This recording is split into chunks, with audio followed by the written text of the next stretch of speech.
What's up guys, welcome back to Finance to Fly. My name is Luke and I'm here to help you elevate your travel while minimizing your spending. Today we're going to be going over the World of Hyatt hotel program. So what is the Hyatt program? Well, it is a collection of hotels under the World of Hyatt name. There's over 1,600 properties in over 70 countries throughout the world, and there are currently 33 brands either implemented or being implemented into the program. They do not have the major footprint that other luxury hotels like Hilton and Marriott have, but they do have the value that comes through their points and other stuff like that. They have a very massive all-inclusive footprint throughout Latin America and the Caribbean, and have everything from all-inclusive luxury stays down to business travel and cheap hotel options. On the screen now is how they currently rate some of their hotels and where they place them in terms of categories. I'm sure some of the names do sound familiar to you. So how do you earn elite status from Hyatt? Well, there are 4 levels: basic member, discoverist, explorist, and globalist. Member is obviously the level you start with. Discoverist is the level you get when you hit 10 nights stayed or 25,000 base points, which is about $5,000 spent with Hyatt in a year. Next, you'll get explorist at 30 nights stayed or 50,000 base points, which is $10,000 spent. And then lastly, you get globalist at 60 nights spent or 100,000 base points, aka $20,000 spent. You're also able to get lifetime globalist at 1,000,000 base points earned or about $100,000 spent over the lifetime on Hyatt. I won't go over every single perk that Hyatt Elite status has, but those are on the screen now. I'll cover some of the notable perks that are worth the status climb. First off, the resort fees are waived for globalist on eligible rates, and that's really nice. That can be like $40 to $60 in savings at some US properties that charge resort fees like Vegas, like Miami, stuff like that. Then for globalist, again, you're going to get that free breakfast, which is another very valuable perk. And between those 2 perks, you can save about $100 a night depending on the hotel. Like other programs, once you hit a certain amount of nights stayed, you do get a perk or a bonus little gift from the program. Hyatt has included with that. These start at 20 nights for Hyatt and then go up by every 10 nights. And these awards can be bonus points, club upgrades, experience credits, free night awards, suite upgrade awards, and guest of honor awards. These reset every year, and once you pass 100 nights, you have the option to start getting free nights at Miraval hotels, which is definitely a nice perk, and those are pretty nice.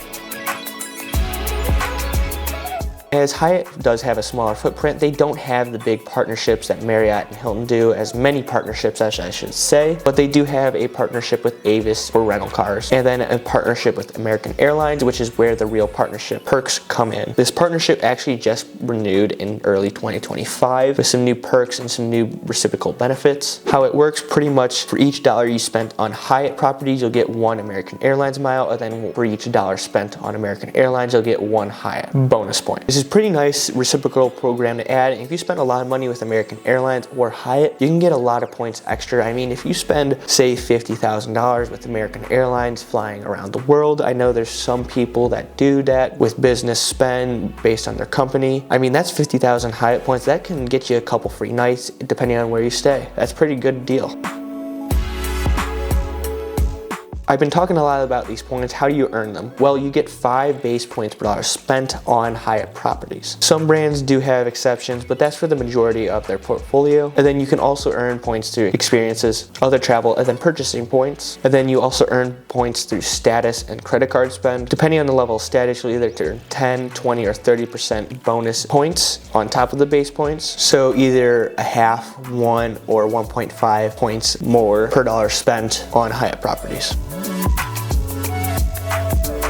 And like I mentioned before, you can earn bonus points on credit card spend, which we'll cover real quick here. So Hyatt currently does have 2 co-branded credit cards, a personal and a business card. They're both issued by Chase. Firstly, we're going to cover the personal card. It comes with a $95 annual fee and then a sign-up bonus, which is kind of weird. I did cover this card in a video earlier, which I'll link in the description below. But the sign-up bonus for the card, which is standard, is 30,000 points after spending $3,000 in the first 3 months, and then another 30,000 points by earning an extra bonus point per per $1 spent, for a total of 2 bonus points on the first $15,000 spent in the first 6 months. So it's kind of, you gotta spend $15,000 to get the total bonus of 60,000 points. But for earnings rates, you'll earn 4 bonus points per dollar spent on Hyatt properties, 2 points per dollar spent on restaurant, airfare, transit, and fitness clubs and gym memberships, and then 1 point per dollar spent everywhere else. You also get a category 1 through 4 free night award upon your card anniversary, and then at 15,000 spent in your card member year. You'll get Discover status for the first year. You'll get 5 night credits towards your status, and then you'll also get some travel and purchase protections, as well as no foreign transaction fees. Like I said before, I'll link the video I've done on this card in the description below. Now for the business card, it's pretty similar, but it's got better sign-up bonus perks. It does have a $199 annual fee, and then the sign-up bonus is a straight 60,000 bonus points after 5,000 spent in the first 3 months. You'll earn 4 points per dollar spent on Hyatt purchases, 2 points per dollar spent on restaurants, shipping, airfare, transit, social media and search engine ads, car rentals, gas stations, internet and phone services, and gym memberships, and then 1 point per dollar spent everywhere else. Instead of a free night award, you'll get a $100 Hyatt credit each year. You spend $50 at Hyatt property, you'll get $50 back, and you get that twice. You also get Discover status for you and up to 5 employees. I do believe the personal card is a little bit better, even though the sign-up bonus is a little bit worse than the business card, just because you get that free night award on your anniversary. Also, quick to mention, there might be a chance they do come out with a premium card later this year. No, it's been talked about in the past couple years, but who knows, we might see a high annual fee Hyatt card. Love to see what that is, and obviously I'll be doing a review on it if it comes out.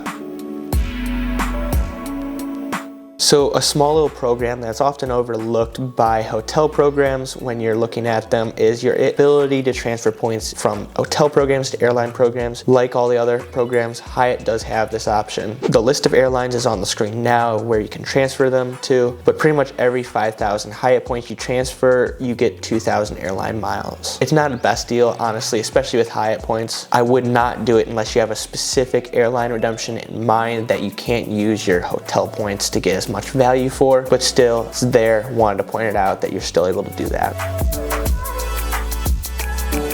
Speaking of transferring points, you're able to transfer points into the Hyatt program. There's 2 transfer partners that do this, Chase and Bilt. They're both at a 1-to-1 ratio, and it really makes it easy to stack up those free night awards when you're able to transfer 100,000 Chase or Bilt points in at a time.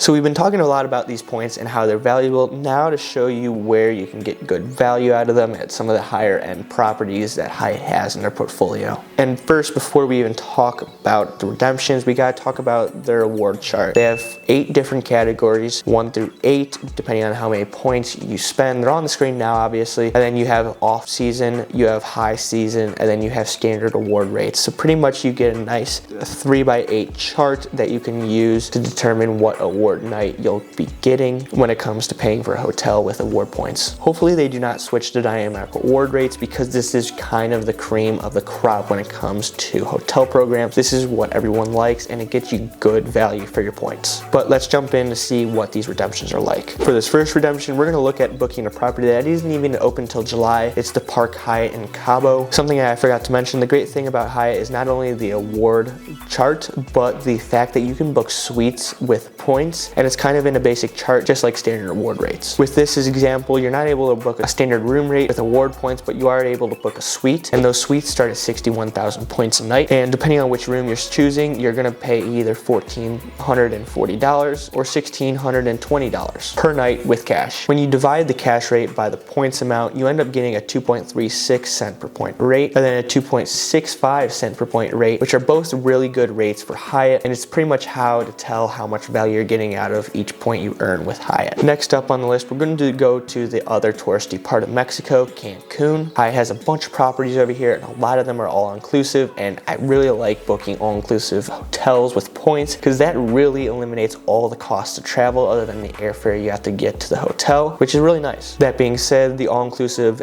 Andes Mayacoba runs around 25,000 points a night. Meanwhile, the cash rate for this king bed room is over $1,000 a night. That means you're getting over 4 cents per point. Specifically with this booking, 4.14 cents per point, which is an incredible value for your Hyatt points. And to make it make sense, say you spend $1,000 and you earn 4,000 bonus points with the Hyatt personal card. That means each dollar spent, you're earning about 16% back on your cash you spent. Lastly, for this last booking, we're going to go to the Park Hyatt in the Maldives. A standard award rate here costs 30,000 points a night, but room rates can cost close to $1,000 a night. Specifically for this date that I was booking, it cost $880 a night. That means you're getting a 2.93 cent per point in value, which is incredibly good for your Hyatt points. Like I said, I mean, you saw no redemption below 2 cents per piece. These were pretty easy to look up too, by the way. It wasn't like I was looking for these really hard for these good redemptions. They just are there.